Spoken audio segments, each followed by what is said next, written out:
नमस्कार मंडळी. आज आपण उपास नसताना शाबू आपण कशा प्रकारे करू शकतो हे पाहणार आहे. त्यासाठी 3 वाट्या साबुदाणा पाण्यामध्ये स्वच्छ 2 ते 3 वेळा धुवून घ्यायचे आहे आणि नंतर शाबू भिजेल एवढे पाणी घालून आपल्याला एक 7 ते 8 तास शाबू भिजवून ठेवायचे आहे.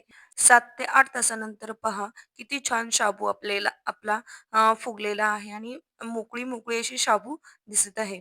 आता शाबूला फोडणी द्यायची. त्यासाठी 2 माप तेल घ्यायचे आहे कढईमध्ये. त्याच्यामध्ये मोहरी, जिरे, कढीपत्ता, अं, हिरव्या मिरच्या, 2 मोठे कांदे तेलामध्ये छान परतून घ्यायचे आहे.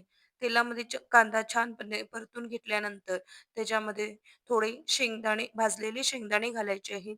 अर्धा चमचा हळद घालायची आहे आणि भिजवलेले साबुदाणे घालायचे आहे. नंतर 2 ते 3 मोठे चमचे शेंगदाण्याचे कूट, आवश्यकतेनुसार मीठ आणि 1 चमचा साखर आणि कोथिंबीर घालून व्यवस्थित शाबू परतून घ्यायचे. एक 4 ते 5 मिनिटं साबुदाणा वर-खाली व्यवस्थित करून घ्यायचे, जेणेकरून प्रत्येक साबुदाणा आपला व्यवस्थित फुगून येईल. अशा प्रकारचा साबुदाणा तुम्ही जेव्हा तुमचा उपास नसतो, तेव्हा नक्की करून पहा. खूप छान लागतो कांदा घातलेला साबुदाणा. बघा हे पहा किती छान आपली मोकळी-मोकळी अशी साबुदाणा झालेली आहे. शेवटी आपल्याला त्याच्यावरती आपल्याला आवडीनुसार थोडेसे लिंबू पिळून घ्यायचे आहे आणि 1-2 मिनिटं झाकून ठेवायचे आहे. व्हिडिओ आवडल्यास प्लीज लाईक, शेअर आणि चॅनलला प्लीज सबस्क्राईब करा.